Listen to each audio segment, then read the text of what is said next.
What's up, everybody? It is I, the Juice Man 3941. I have been very quiet of late. This is episode 97 of the Gaming Roundtable entitled Game Industry. I'm going to talk a little bit about the game industry and the games that are coming out.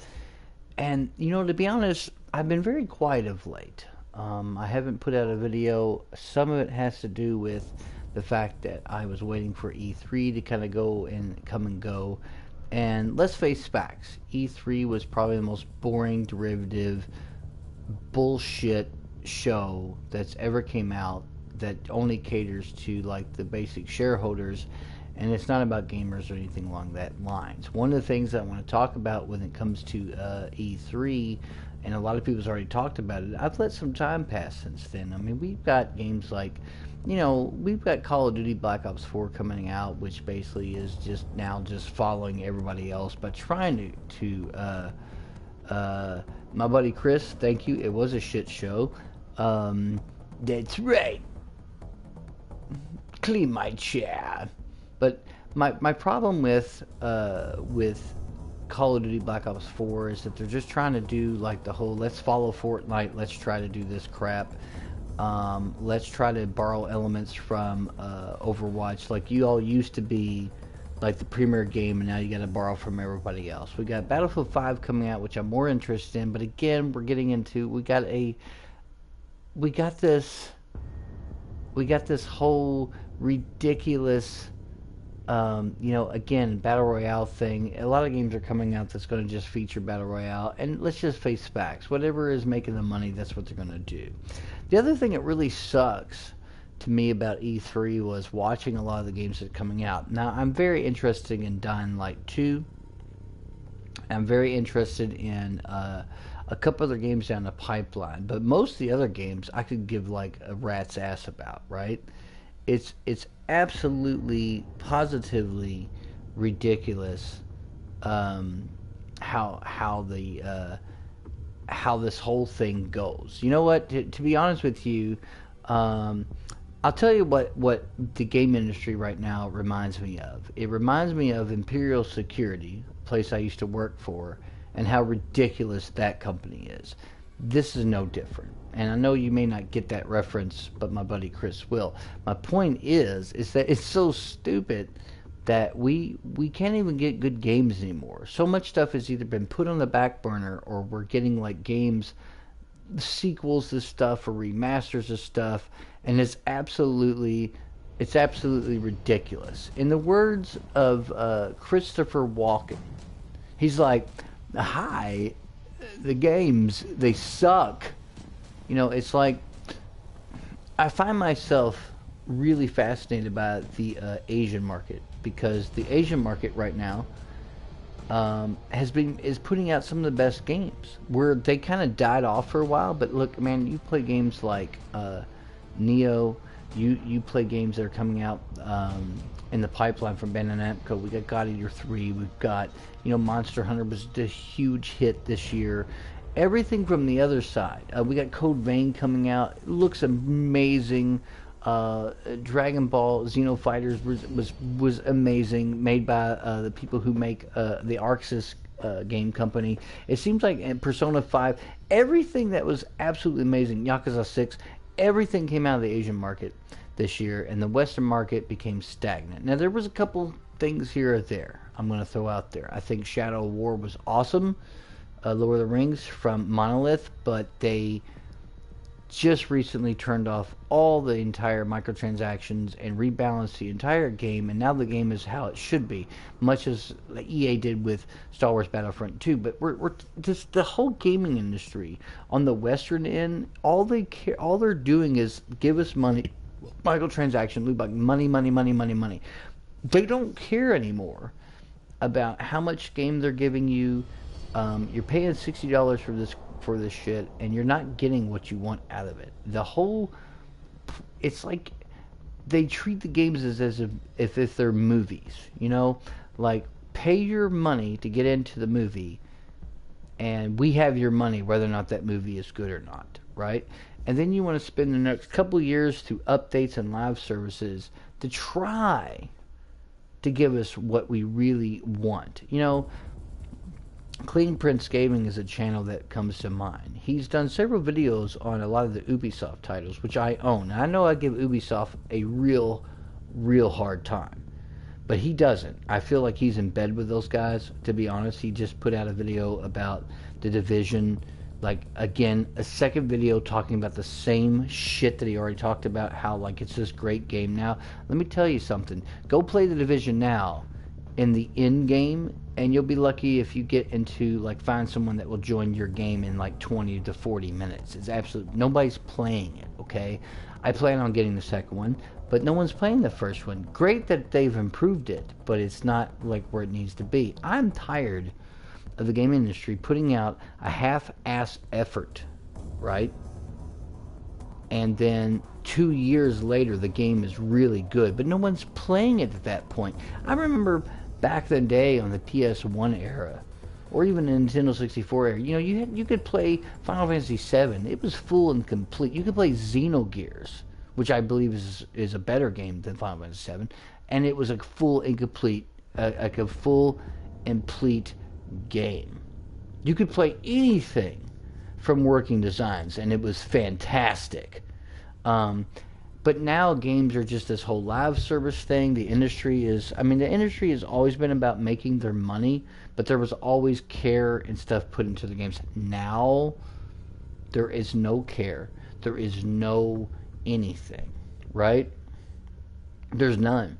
It's like they put out the games that are coming out. There are a handful coming out this year that is going to be really good.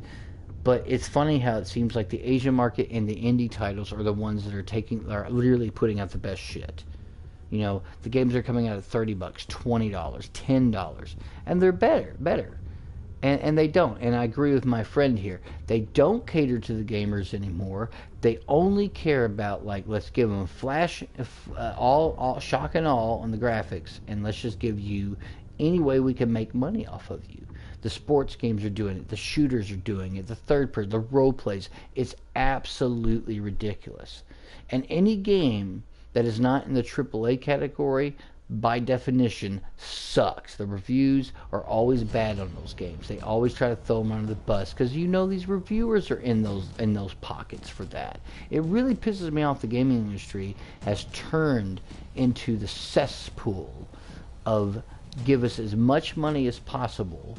We'll continually support the game and update it, but by the time the game is finished or completed 2 years down the road, and I'm looking at you, Ubisoft, with your fucking Rainbow Six and your fucking Wildlands and your fucking For Honor and your fucking all that, and I'm looking at you, EA, with your fucking Star Wars Battlefront 2 and all the other bullshit that has come out. People want to know, it's funny why the retro stuff right now is so big. Why is the Final Fantasy VII remake such a big deal? Yeah, have you played some Final Fantasies lately? Have you played them? You remastered 9 on the PS4 and Xbox because 9 was the shit. I'm not saying 7's bad or 8's bad, but I'm saying that you are going back to the old games and remaster them. You're even talking about remastering. Squaresoft's talking about remastering Final Fantasy VIII. They're talking about remastering. They already are in the process of remastering 7 with new graphics, new everything. Because, not that Final Fantasy 15, your new one, is bad, because I own the game. It's pretty badass. But it doesn't have that same, like, I gotta keep playing kind of thing. I can play Final Fantasy 15 for 2-3 hours, but that's about it. Back in the day, I could put a Final Fantasy in, and 8, 9, 10 hours later, I'm still playing the motherfucker. And the game industry is doing this live service and the loot boxes and all the stuff they're doing and the microtransactions because, you know, I'm sorry that your game costs $150 million to make, but how does it cost $150 million and there's virtually no content, you know? Yeah, and that's true. My buddy Chris on here, how you doing, Chris, man? It's good to see you on here. Final Fantasy was more popular. It did sell more than Final Fantasy VII. That is very true. But the point is that the games that are coming out now, okay, you know, it's so funny too because I was thinking about this today playing a game. I was playing a wonderful game, the sequel to Nier Automata. Nier Automata is not just an action RPG, it's a hardcore RPG. It has JRPG elements. It's got the open world. It's got shooter elements. It's made by Platinum, so it kind of plays like Bayonetta. It is literally one of the best games that hardly anybody decided to buy, and you'd be stupid not to buy it. It is a phenomenal game. Again, coming from an Asian market. There was a time when the Asian market pretty much died off, but now they've come back. And I tell you this because the Asian market decided, hey, look at what the Western world's doing, and they're not doing shit. Like, people were tired of the bullshit, so they came back in force. You play Persona 5, it's one of the best JRPGs that's out there, and it's turn-based, for the love of God, you know. And the game industry has so changed in the last 2 years. Everything is geared towards loot boxes, microtransactions, all this stuff. Oh, wait a minute. I now a word from our sponsors. Listen to me. I'm Arnold, and I'm going to be drinking this beer, and it's brought to you by Beer in a Throat. The Gaming Roundtable. Check them out on YouTube. Thank you, Arnold. Appreciate your input. So here's the whole deal, guys. I'm just so frustrated with the fact that if we pay $60 for these games from these industries, and we gotta wait 6 months, a year and a half, 2 years before they finally get the game completed, finished with all the bugs, everything out of it, all the add-on, all the content, it's damn ridiculous. You know, whatever happened to the days where I can play a game and it's done at launch, and I could put, 20, 30, 40, 50, 100 hours into it. Those days are almost all but gone. You want to play some good games? You want to play some really decent games? You want to put some time into some games? You know what? It's funny, they keep remastering Skyrim that came out in 2011. There's a reason for that. Because that game offered hundreds of hours of content at launch. There's no microtransactions, there's no loot boxes, there's no live stuff where we give the bare bone effort and then we'll just keep updating it until it gets to where it needs to be. That doesn't fucking happen. Skyrim was great at launch. And now the game industry is all about, let's give you the most bare minimum. And we're going to treat it as a live service. The game will get good if you stick with us. But you also have to pony up some money. Look at Black Ops 4. You will not be able to buy a single shred of fucking DLC. No maps, no nothing individual. Unless you buy the season pass, which is $50. Which means that you're going to spend $63.59 plus $50. Which means if you want the full experience, you're going to spend $120 plus tax for that fucking game to get everything you want to get out of it. That is fucking atrocious. That is BS. And I think it's ridiculous that this is what's happened to the industry. The industry has making you pay and pony up. And you know what? I do harp on Ubisoft a lot, and sadly I own about everything they fucking put out. You know why? Because they always put out some really interesting game concepts that suckers me in. But the funny thing is, the one game that didn't do any of this by them is Watch Dogs 2. Watch Dogs 2, and if you haven't played this, I'm going to go out on a limb. Like, I love me some GTA 5. Watch Dogs 2 is superior. It is a better game. There's more interactivity with the people that walk around, because in GTA 5 all you can do is just fucking kill them or run over them. You don't do shit with them. Where in this you can interact with them. There actually feels like a more living and breathing world.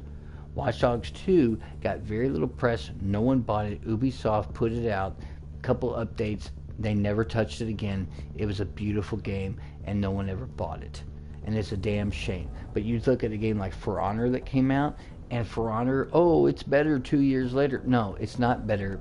Well, actually more like a year and a half later, because For Honor still suffers from the same bullshit that it did at launch. same shit. Took you forever to give us dedicated servers, took you forever to fucking balance it, and it's still a fucking nightmare to play. I just wish the industry would understand that if you give the gamer, us, the consumer, what we really wanted, what we need and want from our games, they would sell incredible amounts and you would get your money back at 2 or 3-fold. But because they think they know what's best for us, and then they look at their games and wonder why they failed. Yeah, because you don't listen to us. We listen to the people. No, you don't. You fucking don't. And I'm so sick and tired of EA and Activision and fucking Ubisoft and fucking, you know, all these other, the 3 big publishers there sitting around, you know, wondering why their games are failing and don't understand why they're losing money. Well, you know what? If you just give us what we want, then people would come out in droves. If Star Wars Battlefront 2 didn't have the stupid loot box progression to begin with, if it was just how it is, like it is today, regardless of your 4-hour campaign, everyone and their grandma would have bought that game. It would have been a huge success for you. But no, you looked at it from a money standpoint. How do we make money off this game? How do we make money off the Star Wars fans? You could care fucking less about the game itself. And that, my friend, is the game industry. The game industry does not care about us, the gamers. They don't give a fuck. All they see is dollar signs. How can they make money off of us? And who cares how we feel or think about the games? This has been episode 97 of the Gaming Roundtable. I hope you enlightened you a little bit. Thank you, Chris, for tuning in. I appreciate it, buddy. And if you haven't subscribed to my channel, please subscribe to my channel. I think I'm sitting around 20 subscribers finally. I haven't done anything in a while, but tonight I was playing a game and I just decided it's time to make a video. I've been silent for a while and I wanted to talk about the game industry at large. If you like this video, please comment. If you dislike it, please comment. I probably won't comment back on YouTube. I rarely ever do that. My show is all about the subject material and what we do. So I'm telling you right now, if you liked this video, please subscribe to the video here on YouTube. You can look me up on JuiceFan3941's Gaming Roundtable. And as always, gamers, good gaming.